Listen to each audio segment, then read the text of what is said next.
Muy bien. Esta otra parte del mismo problema, eh, recordemos que primero habíamos hecho este diagrama P versus delta. Después, en la segunda parte, habíamos analizado qué pasaba si se cargaba hasta 5,7 y se devolvía hasta cero carga. Y precisamente lo que pasó fue que, bueno, después de 4,5, el tubo coge lo que va más allá de los 2,7 kips que soporta la varilla después de haber entrado en fluencia. La varilla solo aguanta 2,7. Todo lo que sobra, es decir, los 3 kips que faltan para completar 5,7 los coge el tubo, porque ya la varilla entró en fluencia, insisto, y averiguamos cuánto era el alargamiento residual. ¿Qué significa alargamiento residual? Significa que aplicamos una carga de 5,7 que alargó el conjunto hasta 60, recuerden, 60 por 10 a la menos 3 pulgadas, lo alargó hasta aquí. Y cuando quitamos esa carga, el conjunto se devolvió, es decir, se encogió después de haberse estirado hasta 60. Se encogió hasta que quedó un alargamiento residual. ¿Sí? Si nos viniéramos hasta el diagrama inicial, quiere decir que se estiró todo esto hasta aquí, digamos, se quitó la carga y se devolvió hasta aquí. No quedó como era inicialmente. Aquí llegó hasta 60 por 10 a la menos 3 de alargamiento y aquí quedó alargada una cantidad que no hemos mencionado ahorita, pero por ahí está el cálculo, ¿verdad? Entonces, ¿cómo es posible que eso suceda? ¿Cómo es posible que, que haya ese alargamiento residual? Ya les voy a decir por qué es que, por favor, tomen nota, yo no, ahorita no estoy, vamos a ver si logro quitar, ya lo quité. Disculpen esos problemillas. Vean qué interesante. No lo analizamos antes, pero les hablé de la utilidad de poner un diagrama, otro diagrama y la suma de los dos diagramas. Eso es lo que hay aquí. La varilla, el tubo, la varilla y el tubo juntas. ¿Okay? Entonces, vean qué interesante esto, ¿verdad? El conjunto queda alargado, esta cantidad que, vamos a buscarla aquí para mencionarla, eran 60 menos 45,6. ¿Cuánto es?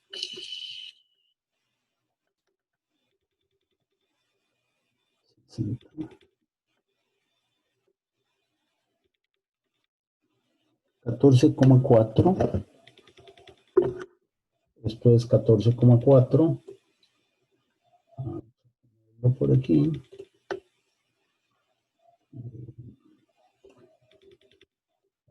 4. 14,4 por 10 a la menos 3 pulgadas. Voy a dejarlo ahí.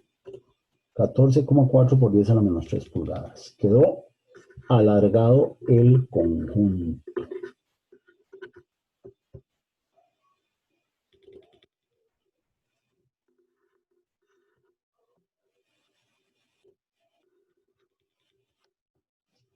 Nuevo. Estos 14,4 son este alargamiento. 14,4 por 10 a la menos 3 pulgadas. Y vayamos a entender ese fenómeno, porque resulta que eh, la varilla entró en fluencia. Entonces es lógico pensar o aceptar, si se quiere plantear así, que la varilla, después de que se fue cargando, soportando 2,7 kips como máximo y deformándose más allá de ese límite de proporcionalidad, cuando la descargamos va a tener un comportamiento plástico y van a quedar deformaciones residuales. Y no vamos a entrar en detalle, pero veamos el tubo. El tubo no ha entrado en fluencia, hasta 5,7 kips. El tubo no ha entrado en fluencia. El tubo llegó hasta 3 kips. De esos 5,7, 3 corresponden al tubo. Y el tubo entraba en influencia, creo que era hasta 5 y algo. Entonces, el tubo no ha entrado en influencia, la varilla sí entró en influencia. Entonces, ¿cómo es posible que todo el conjunto, que es una unidad, se garantiza que el comportamiento es una unidad? Porque están pegados, tanto tubo como varilla están pegados a esta placa. Entonces, no es que uno pueda deformarse independientemente del otro. Entonces, ¿cómo es posible que suceda, que exista un alargamiento residual si el tubo todavía tiene un comportamiento elástico, mientras que la varilla ya entró en fluencia? Y precisamente esa es la clave. Esa es la clave. Porque vean que en el diagrama del conjunto, que es este que tenemos aquí, se cargó, entró en fluencia la varilla, llegó a los 5,7 de la carga que nos interesaba y se descarga y se devuelve por aquí. Pero analicemos de aquí para atrás, de aquí para arriba. Analicemos cada material de aquí para arriba. Esa es la clave.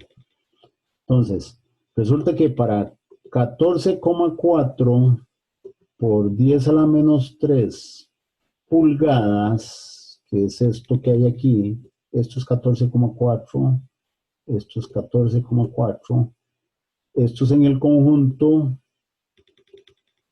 esto es en el tubo y esto es en la varilla. Entonces, para 14,4 en el tubo resulta que hay una fuerza. No es cero la fuerza, hay una fuerza. Porque para que aquí haya 14,4, el tubo tiene que tener esta fuerza. Y para que aquí haya 14,4, la varilla tiene que tener esta fuerza. Pero vean qué interesante. Está devolviéndose la varilla por aquí, no podía quedarse en cero. Tenía que jalarse, comprimirse la varilla. Entonces, en la varilla hay una fuerza de compresión, que es la que hace que aunque la varilla quiera quedarse aquí, se tenga que encoger más. ¿Por qué tiene que encogerse más? Porque el tubo la jala. Entonces aquí tenemos un cálculo que de nuevo lo podemos basar en la interpretación gráfica de estos diagramas o lo podemos calcular tal como está calculado aquí. Y como dije, ustedes van a revisar esta parte, yo lo voy a explicar por este otro lado. Bueno, dije que hay una fuerza de tracción en la varilla y hay una fuerza de compresión en el tubo. ¿Quién hace esas fuerzas? Si lo cierto es que aquí nos dijeron que se aplicó una carga de 0 a 5,7 y luego se reduce de nuevo a 0. Es decir, no hay carga. No hay carga aplicada.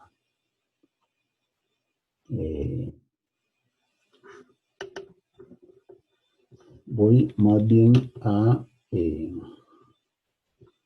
bueno, vamos a ver. Vamos a dejarlo por ahí.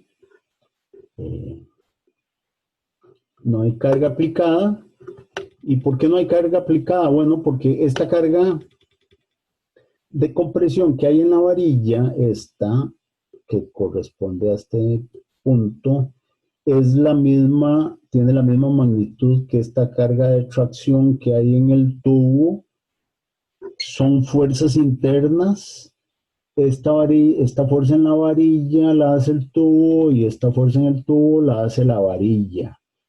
Eh, el tubo quiere llegar hasta cero porque tiene comportamiento elástico y entonces en esa tendencia a llegar a cero, jala la varilla, que ya había llegado a cero carga, la jala, más bien la empuja, generándole una fuerza de compresión que equilibra esta fuerza de tracción en el tubo. Esa es una forma de verlo. La otra forma de verlo es que esta fuerza de tracción en el tubo la hace la varilla porque la varilla no quiere llegar hasta aquí y jala el tubo.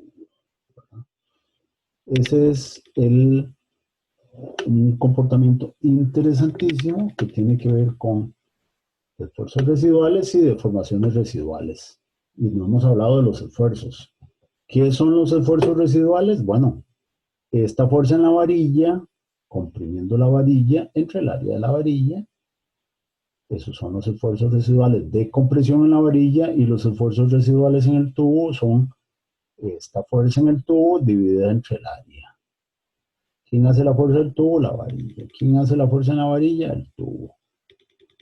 Tercera ley de Newton se llama eso. Entonces, vamos a dejar ese ahí también y vamos a aclarar las consultas que ustedes tengan.